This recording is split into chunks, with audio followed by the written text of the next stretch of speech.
particular kind of quiet that lives inside a school hallway right before the first bell. Not silence, schools never get silent, but a held breath. Lockers ticking as they cool. Someone's sneaker squeaking 3 rows over. The hum of the new air filtration units they bolted to the ceiling last summer, the ones that are supposed to make 2026 feel safer than 2020. I've been walking this kind of hallway since I was 6. Different tile, different posters, same hallway. You'd think I would have gotten used to it. I keep my head down and count ceiling panels. 22 from my locker to homeroom. If I make it to 14 without hearing my name, it's going to be an okay day. 1, 2, 3. The trick is to not look like you're counting.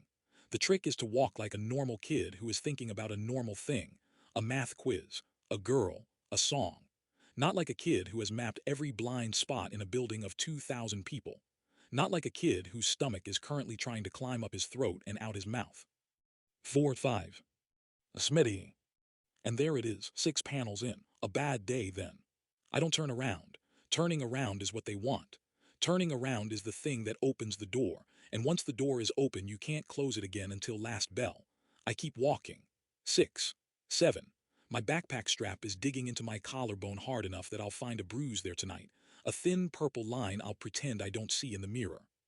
Smitty, hey, I'm talking to you, man, don't be rude. That's Brendan. I don't have to look. I have known Brendan's voice the way other people know their own mothers. He has been the soundtrack of my life since the 4th grade, when he decided my last name rhymed with something funny and the rest of the class agreed loud enough that the teacher just kind of sighed and went back to the smartboard. A hand claps down on the back of my neck. Friendly. That's the word he'd use if a teacher walked by. Friendly, sir, we're just messing around, right, Matt? And I'd nod because that's the script and the script keeps me alive. You didn't say hi, Brendan says, falling in step. He smells like body spray and the cafeteria's breakfast pizza. That hurts my feelings, Smitty, like genuinely. Hi, I say. My voice comes out smaller than I meant. It always does. Somewhere inside my chest a small animal lifts its head and then lies back down. Hi, he mimics, in a voice that is supposed to be mine but is the voice of a mouse in a cartoon. Trevor laughs behind us. Trevor is always behind us. Trevor is a laugh track with legs. 9, 10. Don't count out loud, don't move your lips. You do the chem, Brendan asks. Yeah. Cool. His hand is still on my neck. You're gonna let me copy it. It isn't a question. It hasn't been a question since middle school, when I made the mistake, in 7th grade, of going to Mr. Havorson and saying, I think Brendan is bullying me. Mr. Havorson had nodded with the slow, sad nod of a man who had been to a workshop about this. He brought us both into his classroom after school and sat us across from each other at the round table where they did reading groups. And he said, in the voice of a person reading from a laminated card, I want you boys to talk about your feelings. Brendan had cried. That was the part that astonished me. Real tears. He'd said he had no idea, he was so sorry, he thought we were friends, he was going through a lot at home. Mr. Havorson had looked at me like I was the one who'd done something. Like I had brought a perfectly nice boy in here and made him cry over nothing. And then in the parking lot, Brendan had pushed me into the side of a minivan hard enough that the door dented, and he'd whispered into my ear, very calmly, snitch. That was the day I learned that telling makes it worse. Telling is a door you cannot unopen. Telling is the loudest thing a quiet kid can do, and quiet kids are not built to survive the noise that comes after. So now in this hallway in 2026, 3 years from being able to legally leave, I just say, yeah, okay. That's my guy. He pats my cheek, twice. The second pat has weight in it. Homeroom, don't be weird about it. He peels off toward the water fountain and Trevor follows him like a shadow on a string, and I keep walking, 14, 15, 16. And my hand is shaking so badly I have to clamp it under my other arm to make it stop. There's a buzzing in my ears that wasn't there a minute ago. My lungs feel like they belong to somebody smaller than me. Not here, not here, not here, not here. I duck into the boys' bathroom by the stairwell. The one nobody uses because the middle stall doesn't lock and the light flickers, and I put both hands flat on the cold tile wall and try to remember what the school counselor told me last spring about square breathing. 4 in, 4 hold, 4 out, 4 hold. The tile is the color of old milk. There's a sticker on it that says be kind in the district's official font, the corner peeling. My reflection in the scratched metal mirror looks like a stranger, pale, eyes too big, a boy made of paper. I think just 3 more years, and the small animal inside my chest opens one yellow eye and does not close it again. The bell rings. I go to homeroom. I don't go to homeroom. I tell myself I will, right up until the second bell, and then my feet just refuse. They've taken a vote without me and lost faith in the rest of the body. So I stay where I am, back against the cold tile of the stairwell bathroom, the one with the flickering light and the "Be kind" sticker peeling itself off the wall like even it has had enough. I sit on the closed lid of the middle stall toilet, the one that doesn't lock, and I hold the door shut with the toe of my sneaker. The fluorescent above me goes tick, tick, tick like a clock that forgot how to count. Somebody 2 periods ago wrote a slur in Sharpie on the inside of the door, and somebody else, kinder, has tried to scribble it out with a ballpoint pen. The kindness lost. You can still read every letter underneath. My phone is in my hand before I decide to take it out. 11% battery. 3 texts from Riley already, even though the day has barely started. You good? Matt. You didn't show at the bench. Answer me, dingus. The bench is the metal one outside the band room where Riley waits every morning so I don't have to walk past the cafeteria alone. She stations herself there like a small, blue-tipped lighthouse, headphones around her neck, hoodie sleeves pulled past her knuckles, scowling at anyone who looks at her too long. She has been doing this since freshman year and has never once made me say thank you, which is the only reason I can stand it. I type bathroom, okay, give me a sec, and watch the 3 dots appear and disappear and appear again. She knows what bathroom means, she doesn't push. I scroll up past her name. Past mom, 3 unread, all some version of love you, eat something, double shift, fridge has leftovers. Past the dentist reminder. Past the school's robocall about an assembly on digital citizenship. Dad. The contact is just dad, no emoji, no last seen. He moved to Reno the summer before 10th grade for a job at a logistics company that, as far as I can tell, mostly involves him being tired in a different time zone. We talk on birthdays, sometimes Christmas. Once, last spring, he called for no reason, and I was so unprepared I told him I had to go, and then sat on my bed for an hour wondering what he'd been about to say. My thumb hovers. The animal in my chest is up on its feet now, pacing. I press call. It rings. It rings. It rings.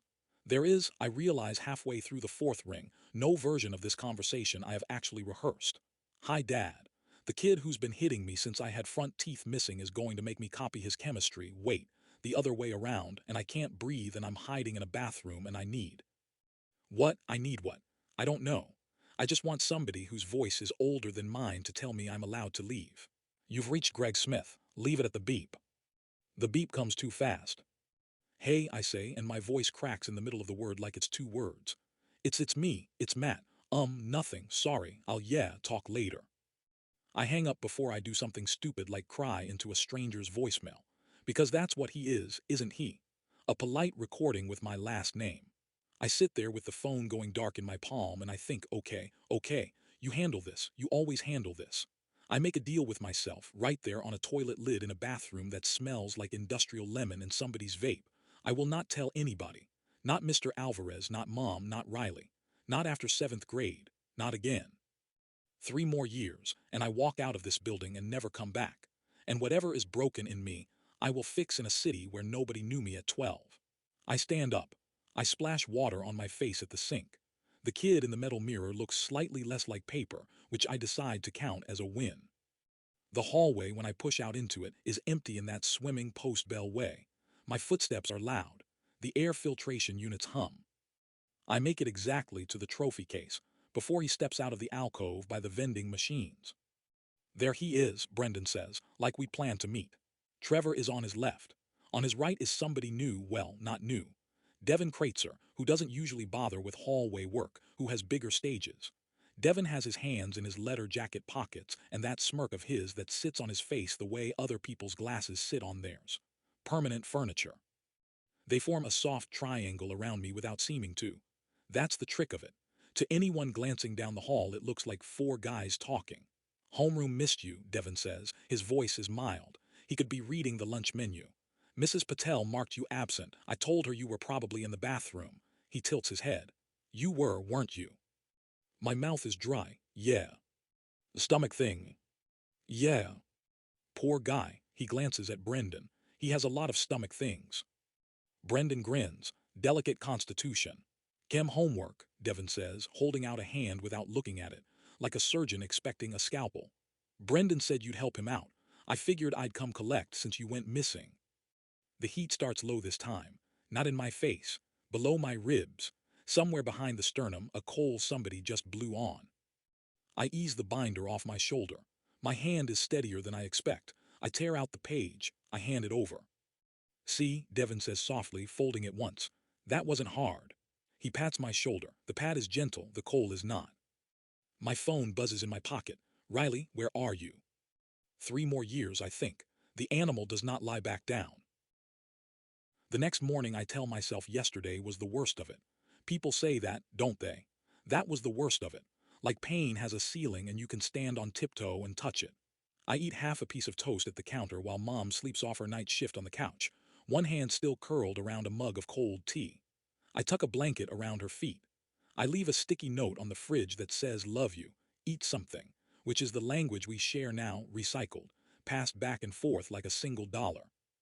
Riley meets me at the bench. She takes one look at me and says, "You look like a haunted Tupperware container," and I almost laugh, which is her gift. "I'm fine," I say. She doesn't push. She walks me in. I get through first period. I get through second. I eat lunch in the library with Riley, behind the biography shelves where Mrs. Hahn pretends not to see us. By sixth period, the coal in my chest has cooled to a warm pebble and I think, see, you handle this. You always handle this. Then the last bell rings, and I make the mistake of going out the south doors. The south doors open onto the senior parking lot, which is technically a shortcut to the bus and practically Devin's living room. His truck is parked sideways across 2 spaces like a dare. Brendan is sitting on the tailgate. Trevor's beside him with a vape pen. There are maybe a dozen other kids loitering, juniors mostly, the kind that orbit Devin hoping some of his gravity rubs off. I see them. I turn to go back inside. The door has already locked behind me. "Smitty," Brendan's voice, big and warm and wrong. Hey, don't be rude." I walk, I keep my head down. 3 rows of cars between me and the sidewalk. 2 rows, one. He steps in front of me on the last one. "I called your name," he says. The smile is gone now. The pretense too. "Don't ignore me. I have to catch the bus." "In a sec." He plucks the strap of my backpack with 2 fingers, thoughtful, like he's checking fruit. "Devin says you talked to somebody." My stomach drops through the asphalt. I haven't. Not yet. I was going to. The slip of paper with Mr. Alvarez's office hours is folded in my back pocket, soft from being touched too many times. "I didn't," I say. He says you did. "I didn't." Trevor whistles. Oh, he's got bass in his voice today. And here is the part I don't understand about myself even now, because I look up. I look Brendan in the face, really in the face, the freckles across his nose, the chip in his front tooth from 6th-grade soccer, and I hear my own mouth say, very quietly, "Get out of my way." The parking lot tilts. For a half-second, Brendan looks startled, almost hurt, like a dog that's been kicked by furniture. Then he laughs. It's an ugly laugh, the kind that has to recruit other laughs to feel real, and behind him Trevor obliges. And behind Trevor a couple of juniors drift closer, because something is finally happening and they don't want to miss it. Devin slides off the tailgate. He doesn't hurry, he never hurries. "Say it again," Brendan says. I don't. He shoves me. Both palms flat on my chest, the kind of shove that's meant to look playful from a distance and doesn't feel playful from inside it. I stumble back into the grill of somebody's Civic. My backpack slips off one shoulder. "Say it again, Matt." The coal flares. My lungs forget the 4 and 4. The edges of the parking lot start to fizz, the way a TV used to fizz when the cable went out, and I hear the ha-ha-ha of my own breathing too loud, too fast, and somewhere very far away Riley is shouting my name from the south doors that won't open from outside. Brendan slaps me, open hand, across the cheek. It is not the worst pain I have felt today. The worst pain is somewhere under my ribs where something is pressing up against the inside of me like it wants out. Trevor kicks the backpack out from between us. Devin says mildly, "Easy, easy." Not because he means it, but because he wants to be the one who said it later. A second slap. A knee glances off my thigh. Phones come up around the circle, little black rectangles lifting like flowers toward sun. Someone is filming. Someone is laughing. Someone, a girl, I think, says, "Guys, stop," but quietly, the way you say it when you don't want to be the next one. My knees go. The asphalt comes up to meet my palms. The fizz at the edges of my vision floods in toward the middle, and the parking lot becomes a tunnel, and the tunnel becomes a pinhole, and the pinhole encloses. And in the dark behind my eyes, something that has been crouched there for a very long time stands up. I feel it before I feel anything else. It is taller than me on the inside. It stretches. It tests the joints of this body like somebody trying on a coat. I hear my own heart, but the rhythm is wrong, too fast, too even, a drum somebody else is playing. I taste copper. I smell Brendan's cologne with a clarity that is almost cruel. I can smell the laundry detergent under it, the sweat under that, the fear under that, and oh, there is fear. There is so much more fear in him than I ever knew. My eyes open. I know because I see the parking lot again, but the colors are wrong. Everything is too bright, too still. Brendan is mid-laugh, and the laugh is dying on his face. Devon's hands are coming out of his jacket pockets, slowly, the way you'd move around a dog whose teeth you just noticed. Someone in the circle whispers, "What the?" My body stands up. I am not the one standing it up. And whatever is wearing me smiles, with my mouth at Brendan. The first thing out of my mouth isn't a word, it's a sound. It comes from a place I didn't know I had, somewhere under the lungs, under the ribs, under whatever ribs are for. It is loud. It is loud in the way thunder is loud, the way a car alarm is loud at 3 a.m. when you're already not sleeping. It scrapes the inside of my throat going up, and it doesn't stop when it's supposed to. The parking lot goes still. A junior drops his phone. Trevor's vape pen clatters off the truck bed. Brendan's smile is doing something funny. It's trying to stay a smile and failing in pieces, the corners first, then the eyes. He takes a half step back, then remembers there are people watching and locks his shoulders and cocks his arm. "Shut up, freak." He throws the punch. I don't see it land because it doesn't. Something in me, in the body that used to be mine, moves sideways with a speed that has no business in a 17-year-old who can't run a mile in under 10 minutes. His fist goes past my ear. I hear the wind of it. I hear the seam of his jacket pull. And then I am on him. This is the part I'll be told about later, the part that will be replayed in slow motion on 100,000 phones, the part the news anchor will warn parents about before they show it anyway. I don't remember it. I don't remember it the way you don't remember a dream after the alarm goes off, only the shape of it, only the heat. What the videos show. I scream again, closer to his face this time, close enough that he flinches like he's been hit. Then I take him down. Not a tackle, something cleaner and worse. A hand at the collar and a foot behind the heel, and the asphalt rises up the way it rose up for me 3 minutes ago, except this time it's his head that meets it. There's a sound. People who watched it will say crack, and people who watched it more will say wet. Trevor swings a backpack at me. I catch it. I throw it through the back window of Devon's truck. Glass sprays like sugar. Trevor stares at his own empty hand for a half second before I'm on him too, and then Trevor is on the ground holding his arm at an angle arms aren't supposed to hold, and screaming a scream that is much smaller than mine. The juniors run. Phones still up, they run backwards, filming, because some part of them already knows this will be worth money. Devon, to his credit, doesn't run. Devon plants his feet the way wrestlers plant their feet and squares up and says, "Smith, hey, Matt." It's the first time he's used my name in 6 years. I don't go for him. I go back for Brendan. Brendan is trying to crawl. There's blood in his hair, sticky and dark, and he's making a noise like a kid who's woken up in a strange room. My hand, with the scar on the knuckle from when I fell off the porch in 4th grade, closes around his jaw. The fingers find the hinge of it, the place where the bone meets the skull, and they pull. Like you'd pull a drawer that was stuck.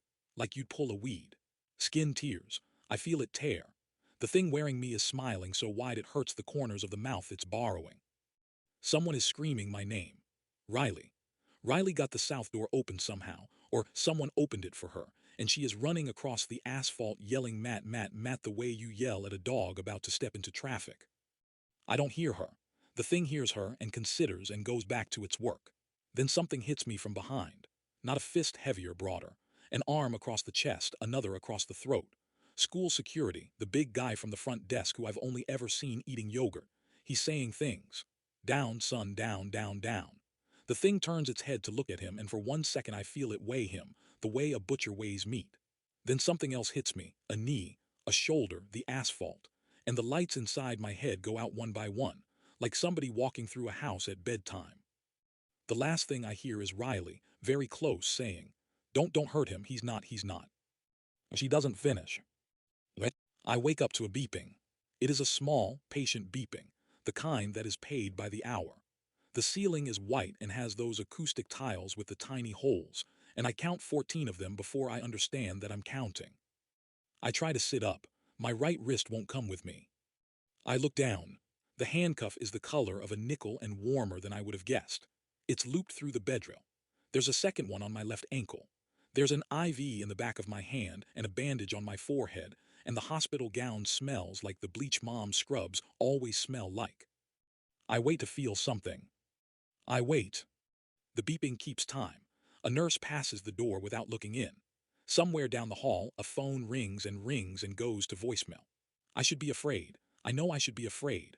I run a check on myself the way you check a car after a crash, fingers, toes, breath, heart, and they're all there, all reporting in, but the room where the fear lives is empty. The room where the shame lives is empty. The coal in my chest, the warm pebble, the animal gone, not asleep, moved out. I lie very still in the white quiet, and I try to remember what Brendan's face looked like. And I can't. And I can't tell if that's because I don't remember or because there's no one inside me left to care. The detective arrives between the lunch tray I don't eat and the shift change I can hear murmuring at the nurse's station. He knocks on the doorframe like it's a courtesy and not a formality. Mid-50s, gray at the temples, a navy jacket that has been in and out of a car all morning. He has a notebook in one hand and a paper coffee cup in the other, and he sets the cup down on the rolling tray table next to my unfinished Jell-O before he sits.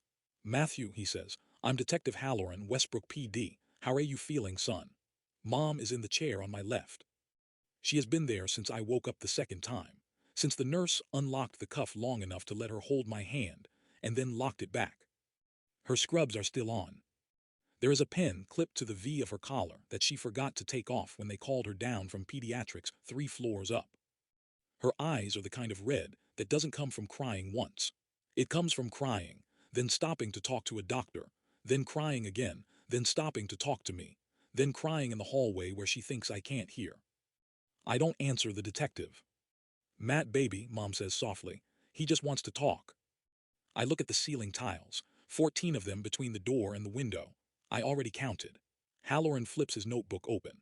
He has the patient face of a man who has done this 1,000 times in 1,000 rooms exactly like this one. "I'm gonna ask you some things, okay? You're not under arrest. There's an officer outside, that's procedure. The cuff is procedure. Nothing you say has to be scary. We just want to understand what happened in that parking lot." I don't say anything. "Were you threatened first? Did somebody put hands on you? Because what I've seen on the videos so far," he taps the notebook. "It looks like there was contact before, before what came after. That matters. That matters a lot for you." The room where the words live is empty too. I check it. I knock on the door, nothing answers. "Matt," Mom leans forward. The pen slides out of her collar and clicks against the bedrill. She doesn't pick it up. "Honey, please, talk to him, talk to me. Please, just was it Devin? Was it those boys? You can tell me. You can tell me anything, you know that." I know that.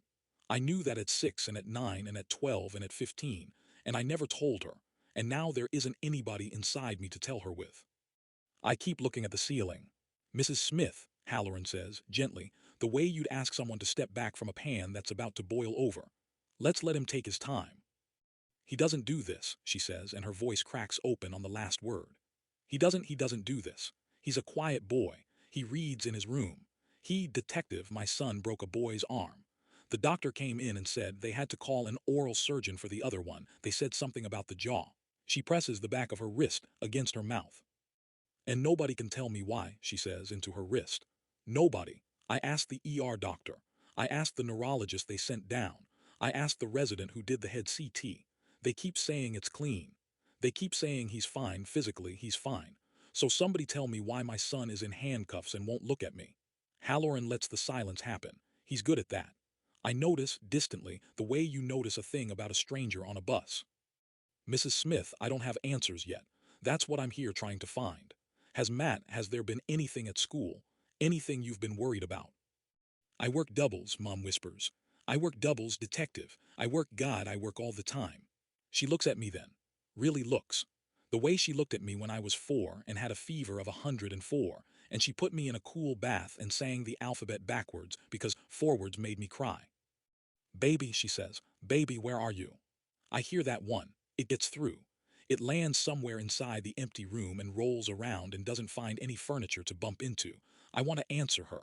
I open my mouth a little. Nothing comes out. The thing that should make a word isn't plugged in. Her face does something I will think about later, when there is a later. It does the thing Brendan's face did right before the parking lot. It tries to stay and fails in pieces. Halloran sets a card on the tray next to the coffee. When you're ready, Matt, my number's on there. Day or night, all right. Day or night. He stands. He nods to Mom. He nods to me like I did something to deserve nodding to. He goes.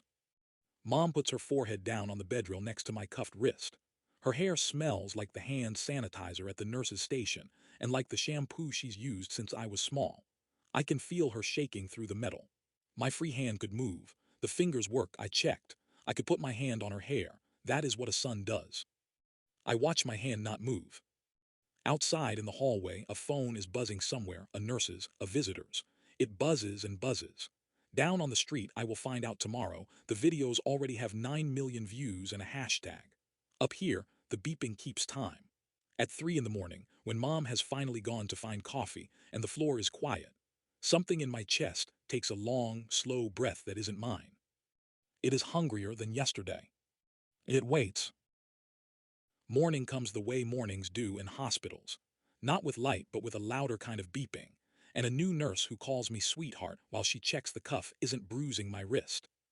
Mom is back in the chair. She didn't go home.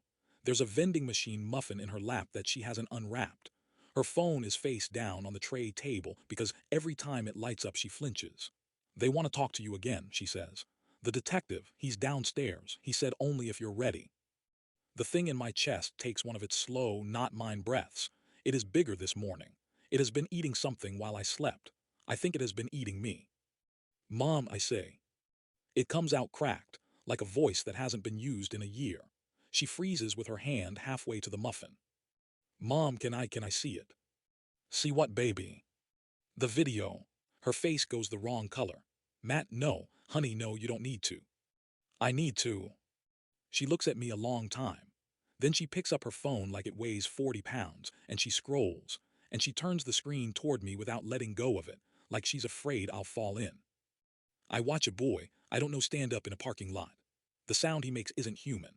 I hear it through the tinny speaker and my stomach folds. He moves wrong. He moves like something filmed at the zoo.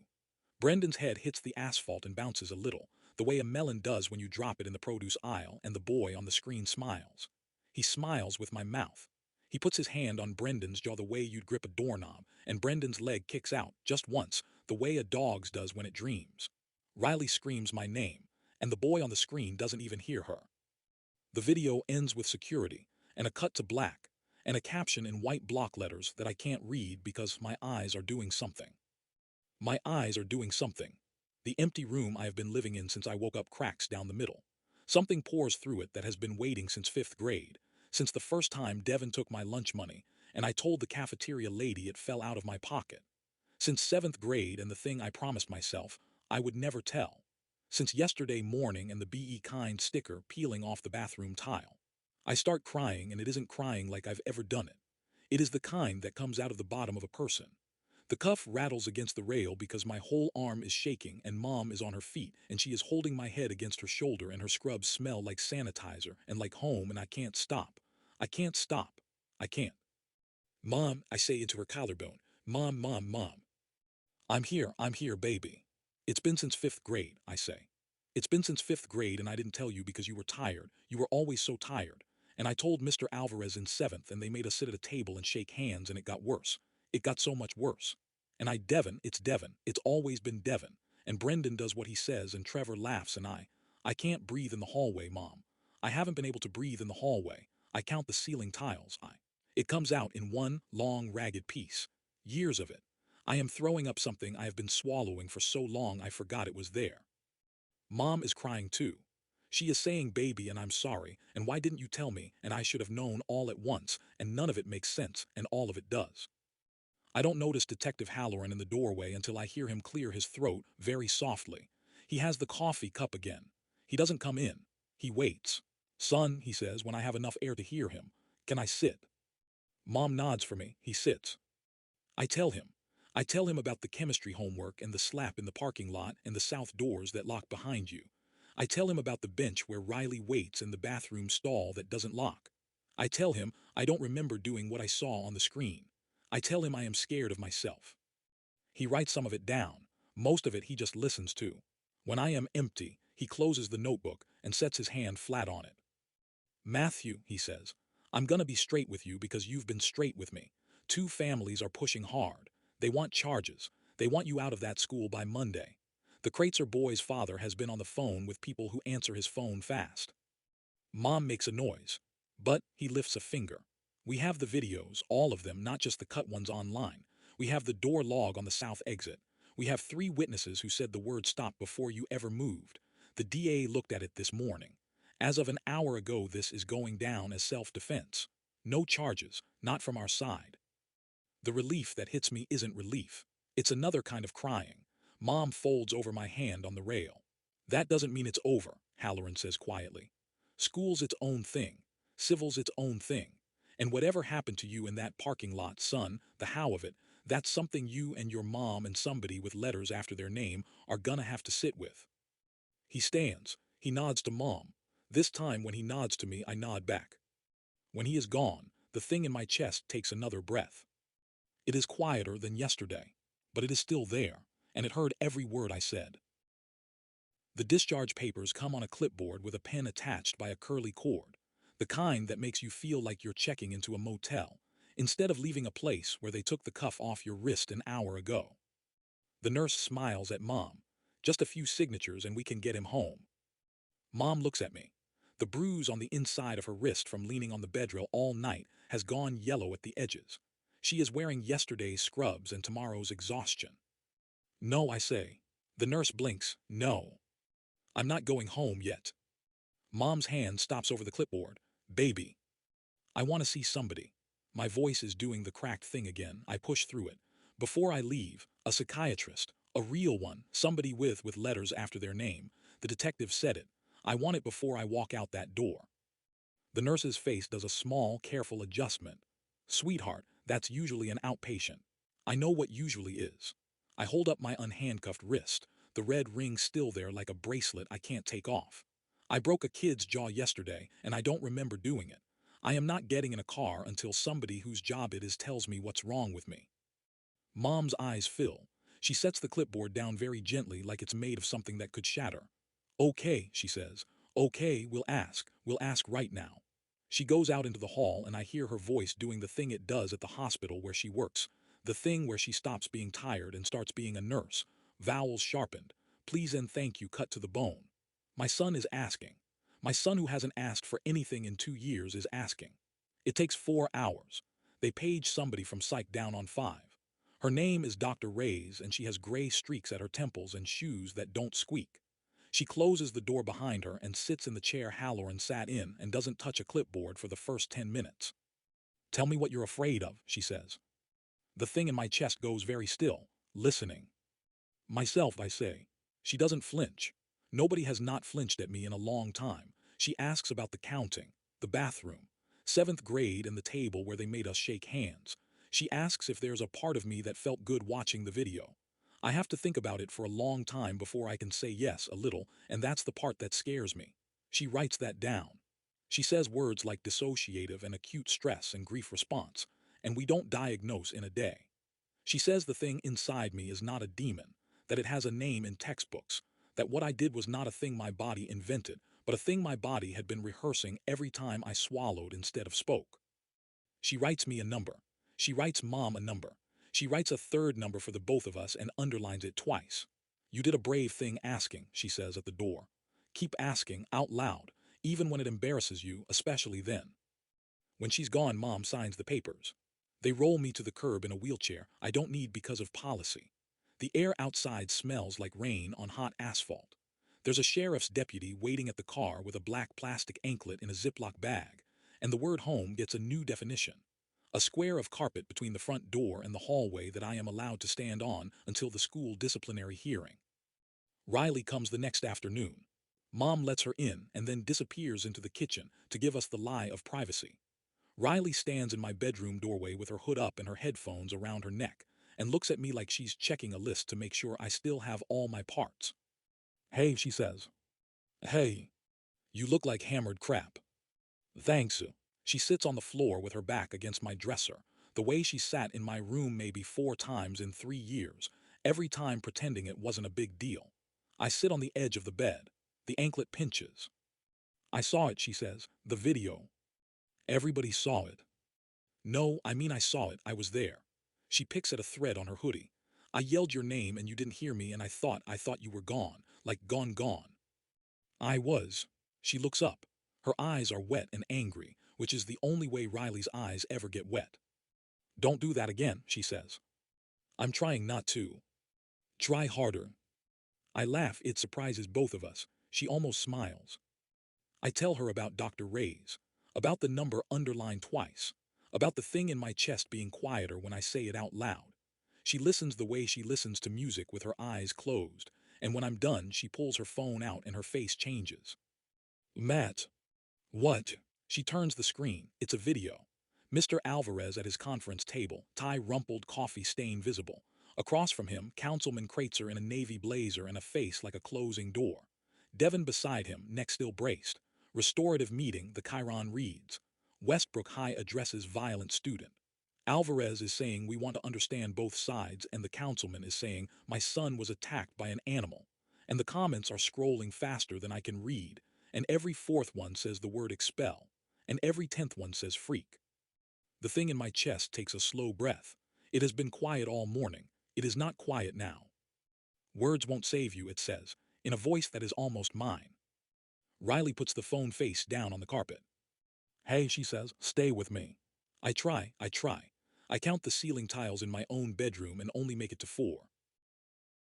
The hearing lasts 92 minutes and ends with a sentence that sounds like a favor and feels like a leash. Conditional reinstatement, 2-week suspension served, mandatory check-ins with Dr. Ray's, no contact with the involved parties, and a single sentence from the board chair that I will think about for a long time. We are giving you the benefit of the doubt, Mr. Smith, but the doubt is doing most of the work. Mom drives me on Monday.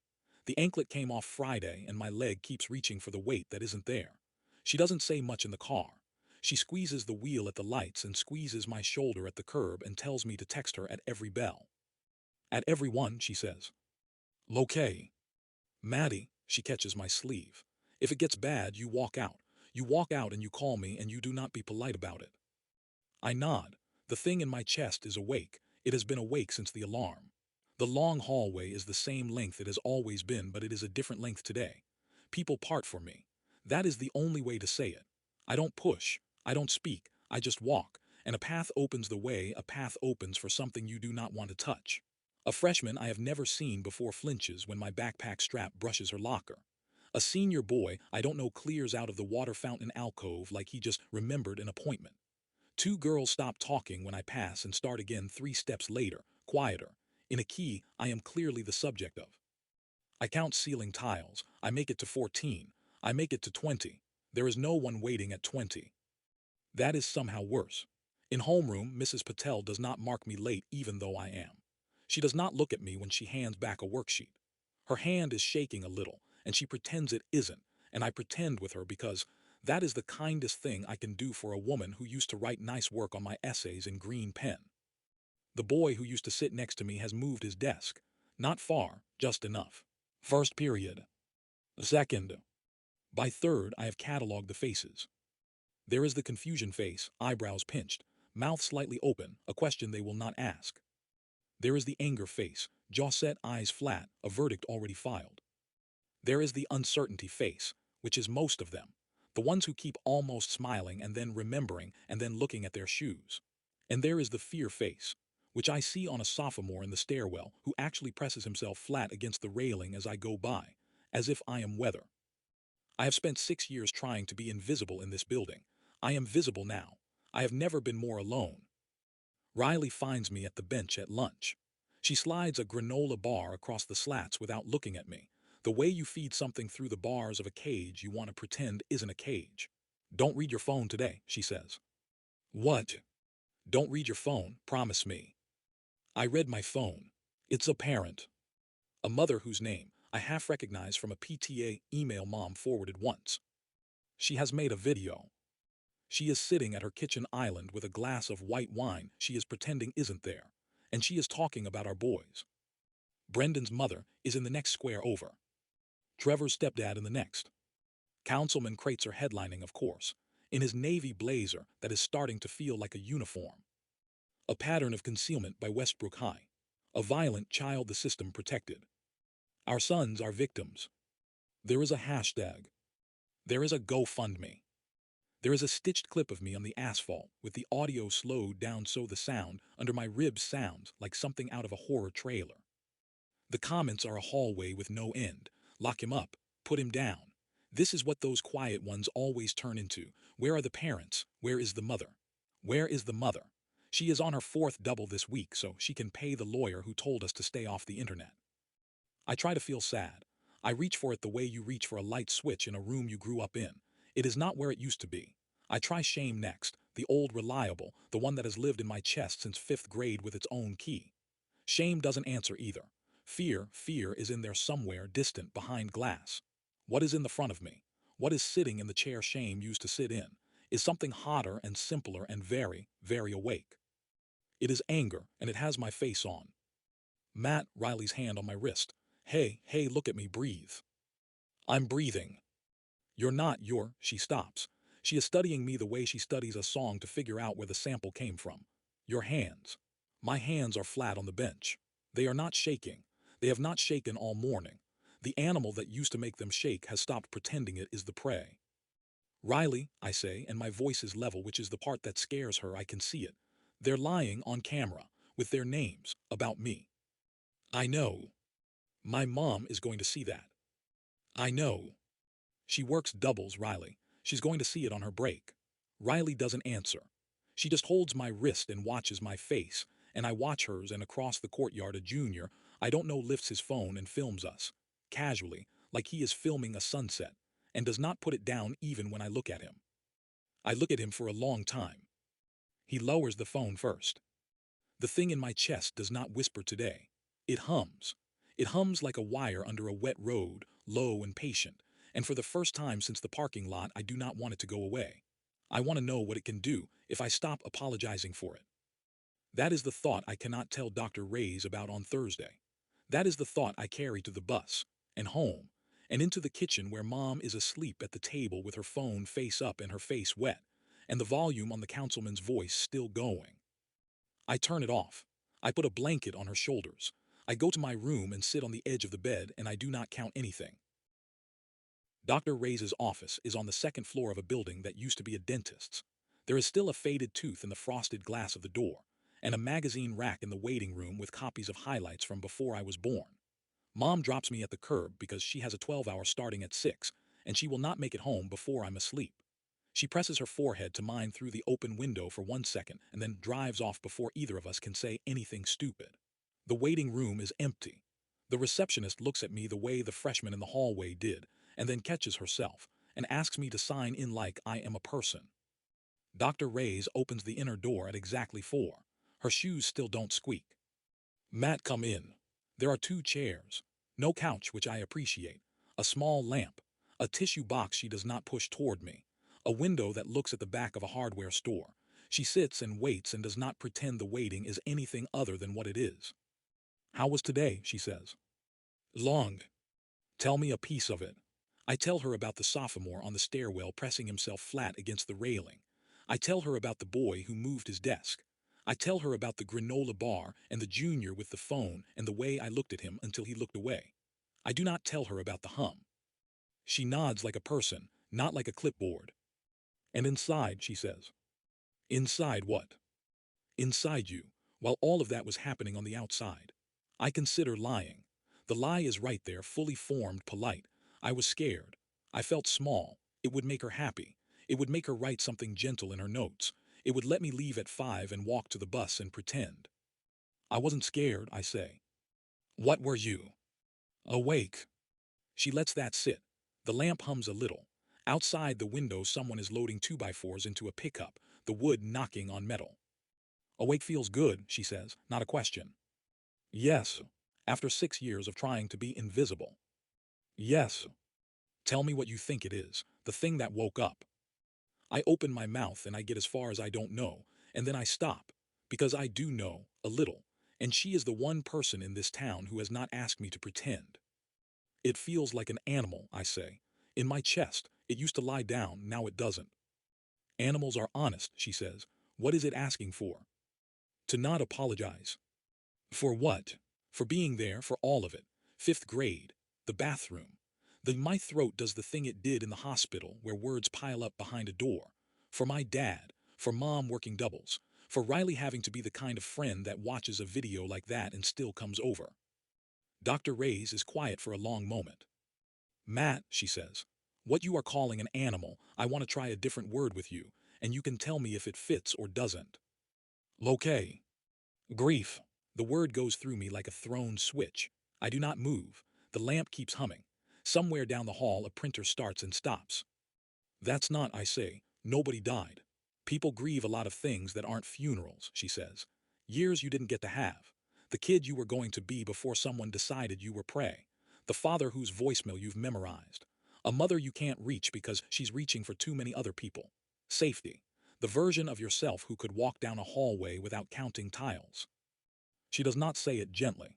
She says it like she is reading a list back to me to check it for accuracy. That's a lot, I say, because my voice is the only thing I can think to do with my mouth. It's a lot, she agrees. And you swallowed all of it for 6 years with nowhere to put it. The body keeps a tab. When the tab gets long enough, the body comes to collect. In a parking lot. In a parking lot. I press my palms flat to my thighs. The hum is still there, but it is not smaller. Named. There is a difference. It's still in me, I say. Right now, it hummed all day at school. I believe you. I liked it. I believe that too. Are you going to tell me to stop liking it? No, she leans forward. I am going to tell you that anger is not the enemy. Anger is grief with somewhere to go. The work is making sure where it goes isn't a person. What if a person is already coming for me? She does not answer right away. She looks at me the way Riley looks at me, which is the look of somebody refusing to flinch on purpose. Then you call me, she says, or your mother, or Detective Halloran, or Riley. You pick up the phone before you pick up the animal. That is the only sentence I want you to memorize this week. Pick up the phone before I pick up the animal. Yes. We sit with it. The 2x4 stop knocking.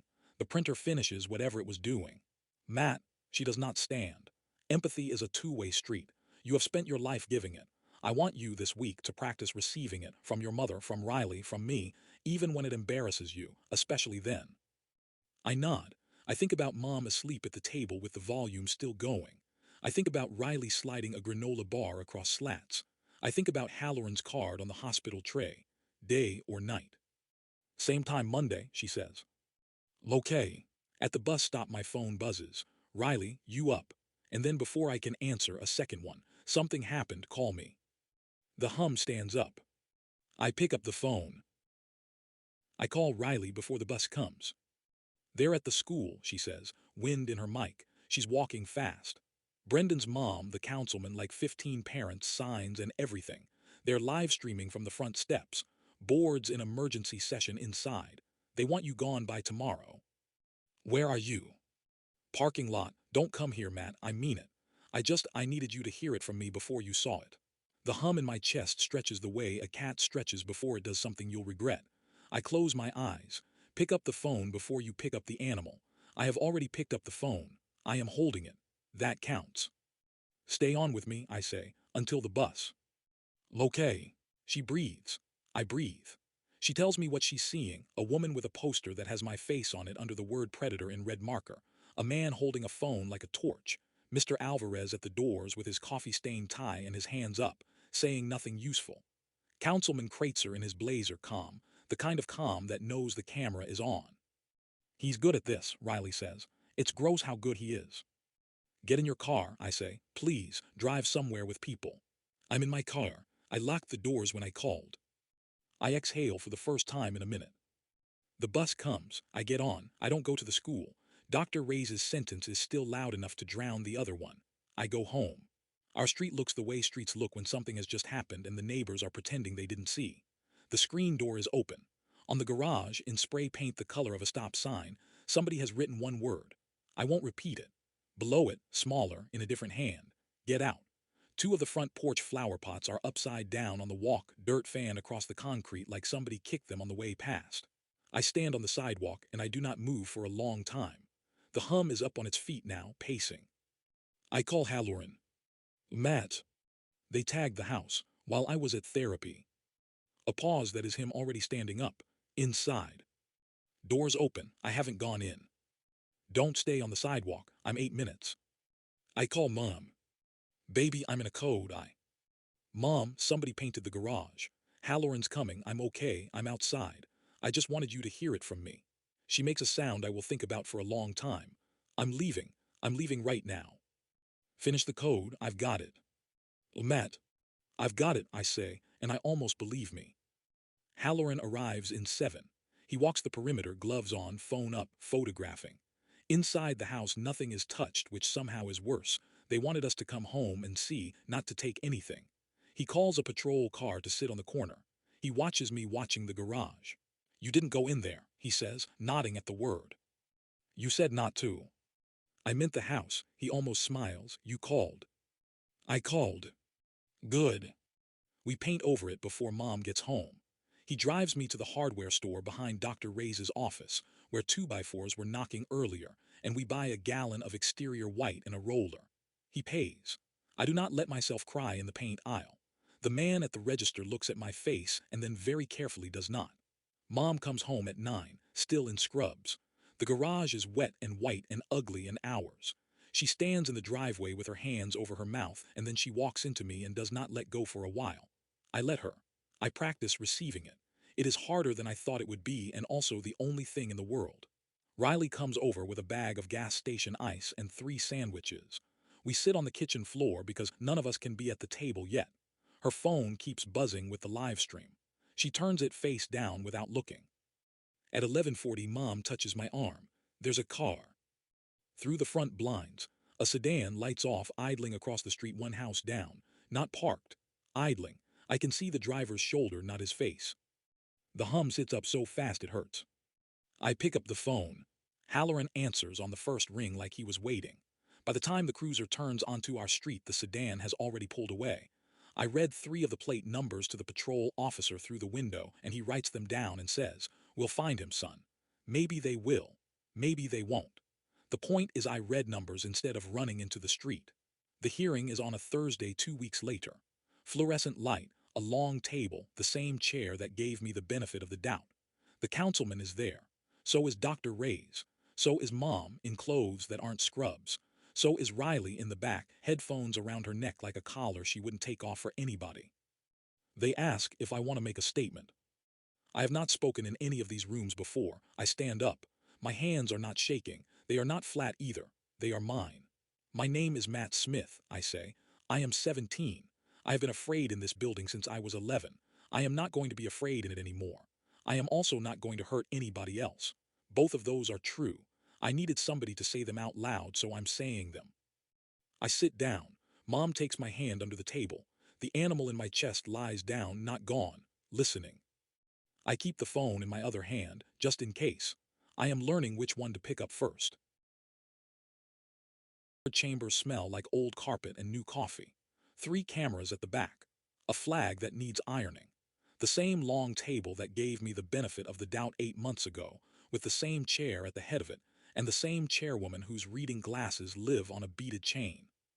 Mom is to my left in a navy blouse I have never seen before. She bought it for tonight. She keeps touching the cuff like she is checking that it is still there.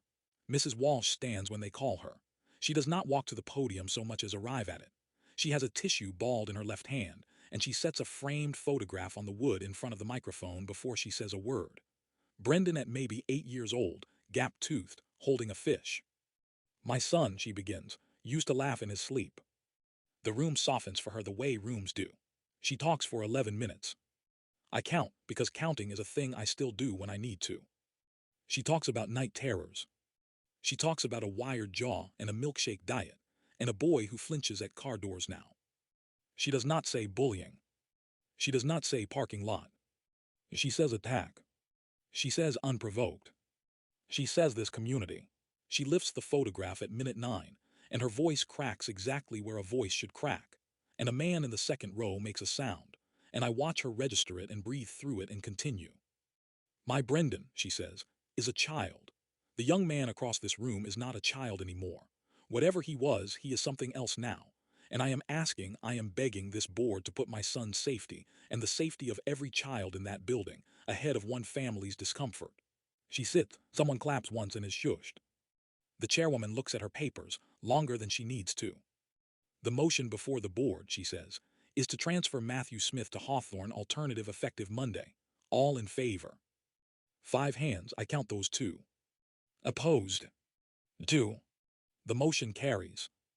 Mom's hand finds mine under the table. Her fingers are cold. Mr. Alvarez, 3 seats down, looks at the grain of the wood like he's never seen wood before. I thought I would feel it land. I thought there would be a drop. There isn't. There is instead a stillness, the kind you get right before weather. The chairwoman is already moving to new business when I stand up. I'd like to say something. Mr. Smith, the vote is. I know. My voice is not loud. It does not need to be. The cameras at the back swivel like sunflowers. I have been a student in this district since I was 6 years old, I say. I have been afraid in its hallways since I was 11. I told a counselor in 7th grade. I told a teacher in 8th. I sat at a table in this building in 9th grade and shook a hand I did not want to shake because an adult told me that was how we fixed things. Nobody fixed anything. Not the students who watched. Not the teachers who heard. Not the parents who got the emails. Not one of you. The chairwoman lifts a finger. I keep going. You voted to transfer me. That's fine. I'm saving you the paperwork. I'm withdrawing myself from Westbrook High, effective right now.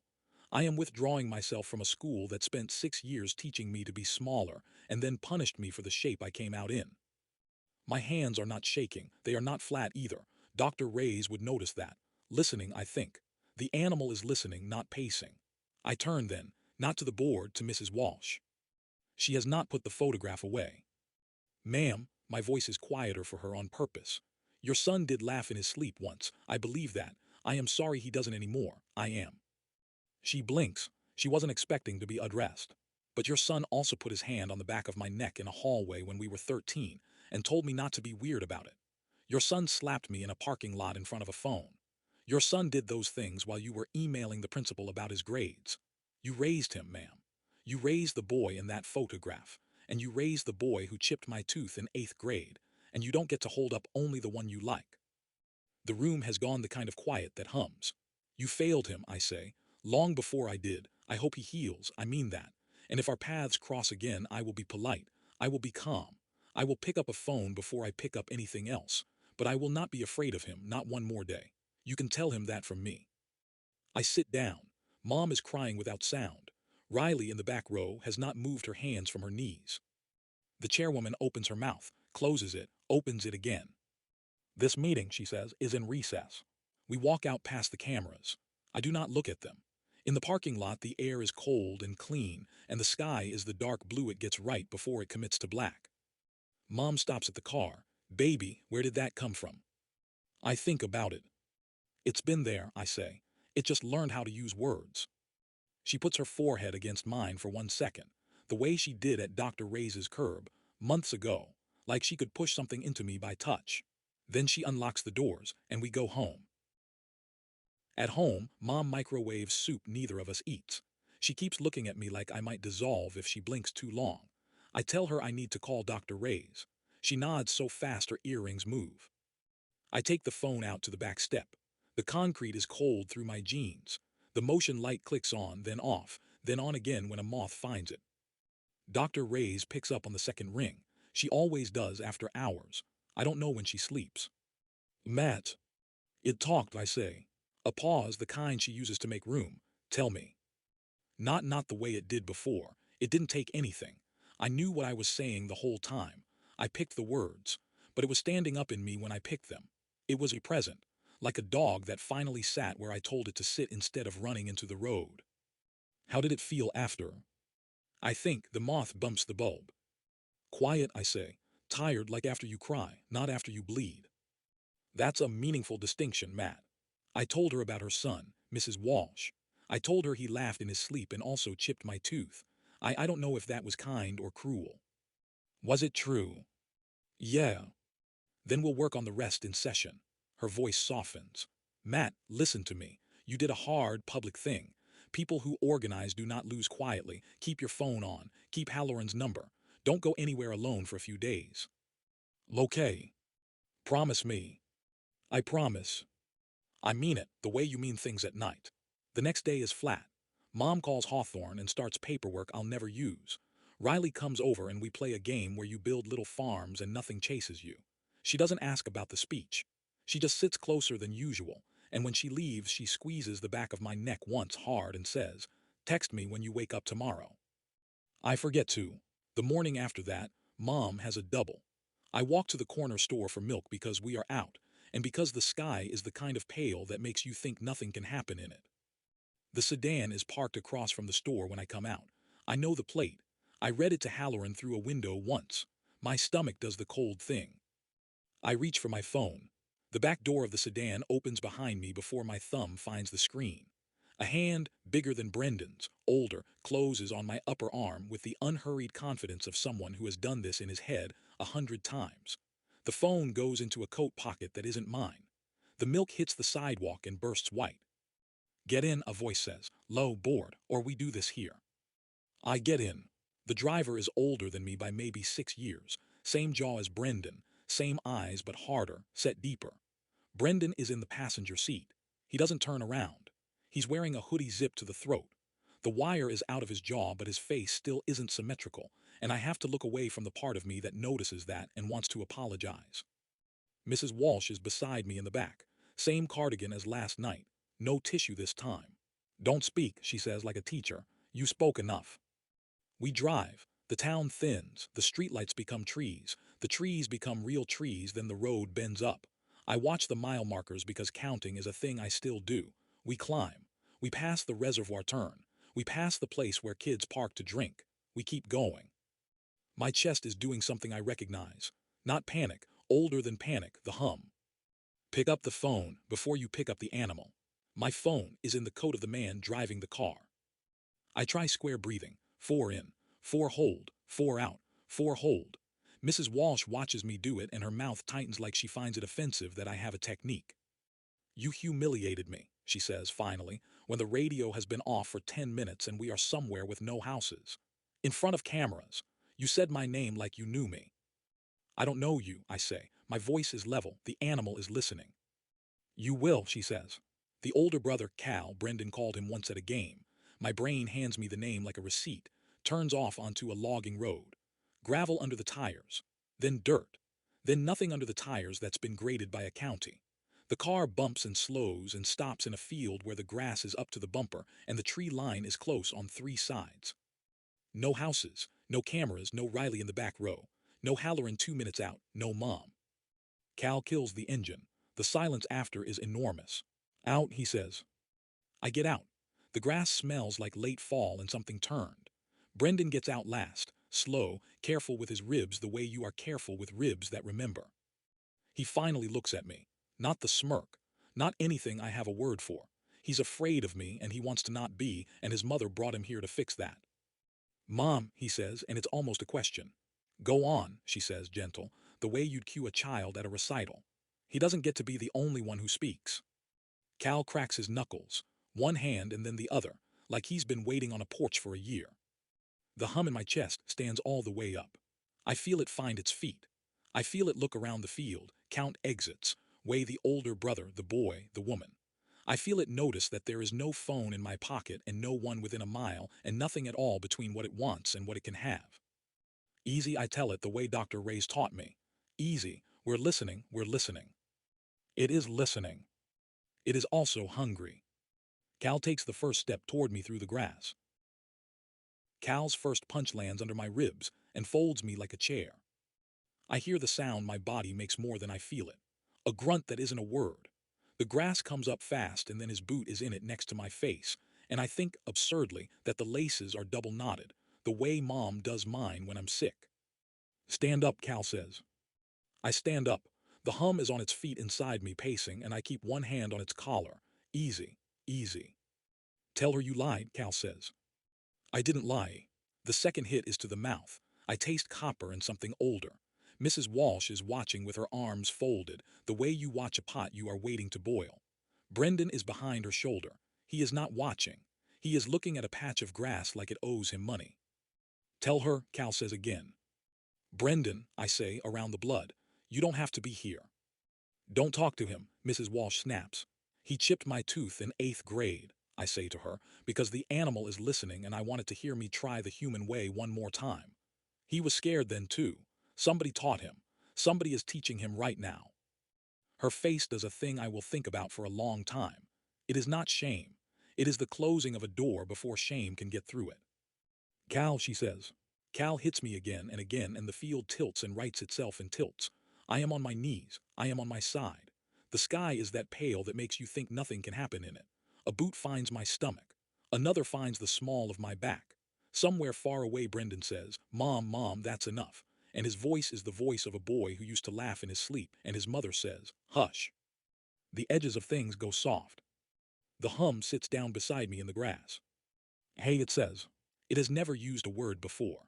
Its voice is mine, but the version of mine from before the hallways, before the bathroom stall that wouldn't lock, before 3 more years became a prayer. The voice I had at 6. I'm not a monster, it says. I'm everything you put down so you could keep walking. The no you swallowed in 5th grade, the scream you held at 13, the hand you didn't raise, I kept all of it for you. I got heavy. I know, I think. Let me up just this once. I won't take you with me. I'll bring you back. A boot lands somewhere I stop feeling. Okay, I think, come up. I feel it stand. I feel it stretch in a body that has been a cage for 11 years. I feel my hand close on Cal's ankle as he pulls back for another kick, and I feel my body rise out of the grass like something that was only ever pretending to be down. I don't black out the way I did in the parking lot. The animal lets me watch. It wants me to know it isn't lying. Cal goes first, because Cal is the closest thing to a wall.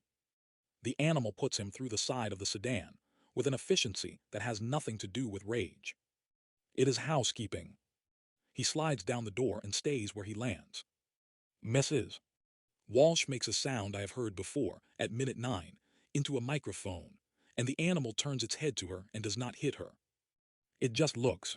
She steps back and her heel catches, and she is on the ground in her tailored cardigan with grass on her stockings, and the animal lets her see what she made when she organized parents and press, and a GoFundMe.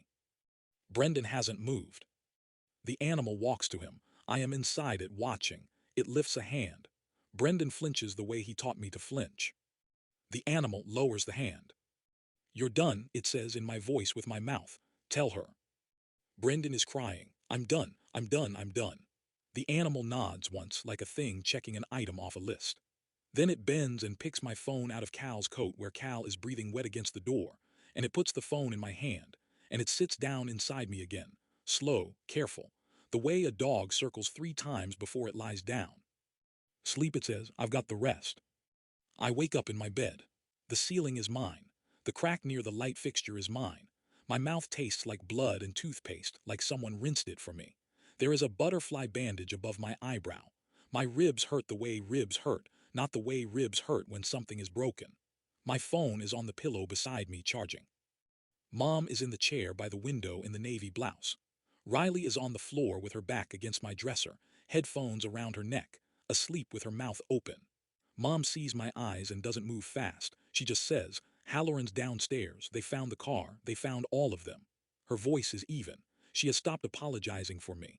You walked out of that field, baby. You walked 4 miles down the road to a gas station and called. I don't remember walking. I remember being carried from the inside. I'm okay, I say, and I am surprised to find that I am. Not unhurt. Whole. Like a cup that got cracked and glued and is, somehow, still a cup and now holds water it couldn't hold before. Dr. Ray sees me that afternoon. I tell her the animal spoke. I tell her what it said. She writes nothing down. She just listens the way she does, making room. And how does it feel now? She asks finally. I think about it. Like me, I say. I only found out later. That morning I was asleep in my own bed with a butterfly bandage above my eyebrow and a charger cord across my chest like a seat belt. Mom was in the chair by the window where she had been since the gas station called. Riley was on the floor with her mouth open, headphones still around her neck, breathing the slow, even breath of someone who had decided not to leave. Halloran told me downstairs, at the kitchen table, with a paper cup of our coffee in his hand, and the steam moving up past a face that had not slept. Mercy General, he said. All three. Walked a hiker right into them around 7 a.m. Cows in surgical recovery, 5 ribs, a punctured something they're watching, internal bleeding they got ahead of. He'll keep. The mother, he stopped, started again. 40-some stitches, her cheek, fingernails, the doc said, not a weapon. I looked at my hand on the table. My nails were short. They had been short for years because I bit them in the hallway when no one was looking. I turned the hand over and looked at the palm like I might find a confession written there in pen. Brendan, I said. Not a scratch on him. Mom made a small sound at the stove. Not a cry. The sound you make when a number lines up. I waited for the drop. I waited for the cold thing in my stomach, for the way panic always used to walk up the back of my neck with 2 fingers. I waited for shame to arrive in its tailored cardigan and sit across from me. None of it came. What came instead was a small, clean feeling I did not have a word for at first. It sat under my sternum where the hum used to live. It was warm. It was quiet. It was the feeling you get when a door you have been pushing against your whole life finally clicks shut behind you, and the wind on the other side cannot reach you anymore. The word, when I found it, was satisfaction. I did not say it out loud. I knew enough by then not to say it out loud. Halloran watched my face. He has a way of watching a face like he is reading a page and willing to turn back. Whatever he saw, he did not write down. Matt, he said, I need you to tell me on the record what you remember from the field, whatever it is, even if it's nothing. I remember, I said, all of it. His pen stopped above the notebook. That's a change. Yeah. He waited. He is good at waiting. Mom set a plate of toast between us that neither of us touched. It let me watch, I said. This time, it wanted me to know it wasn't lying. He wrote that down slowly. The way you write something you are going to have to translate later for people who do not speak the language. I saw Dr. Reyes that afternoon. The receptionist did not make me wait. Dr. Reyes closed the door and sat and did not cross her legs the way she usually does. She sat forward, hands loose, the way you sit with someone you are about to learn from. Tell me what you feel, she said, right now in your body. Calm, I said, and okay, satisfied. He hit me and I'm not in the ground and they are and I'm not sorry. She nodded once, not approval, not the other thing either, acknowledgement. And when you say his name in your head, Cal, Mrs. Walsh. I tried it, Cal, Mrs. Walsh. Something happened behind my eyes, not the hum standing up. Something quicker. My breathing climbed a stair. The light in the room got a little sharper at the edges, like someone had turned a dial I didn't know existed. Dr. Reyes saw it before I did. Matt, she said very evenly, look at me, slow your breath, 4 in. I did it, 4 in, 4 hold, 4 out, 4 hold. The light dialed back down. She reached into her drawer and slid a small mirror across the desk, pocket size, the kind a woman might carry. Look, she said. I looked, my pupils were huge. They had swallowed almost all of the gray. Adrenaline, she said. The body remembers. From now on, when anger comes, this is what it will look like from the outside. Wide eyes, faster breath. People will see it before you feel it. That is information, Matt. Yours and theirs. I put the mirror down. I'm not scared of it, I said. I know, she let that sit. Then softer, that is the part we are going to work on next, not fear, stewardship. I did not know that word the way she meant it. I would learn it. That night I sat on the back step in Mom's old hoodie. The motion light clicked on for a moth and off for the dark. My phone was warm in my hand, fully charged, 3 bars, Halloran 1 button away and Riley 1 button under that. I thought about Brendan in a hospital bed without a scratch on him, looking at a patch of grass that owed him money. I thought about Mrs. Walsh's face, and the door she had closed before shame could get through it, and about the door the animal had opened in her cheek instead. I did not feel sorry. I waited too. I checked the corners of myself for it the way you check a house before you lock up. The house was empty and clean and mine. Inside me, the animal lay down with its chin on its paws and watched the yard with me and did not move.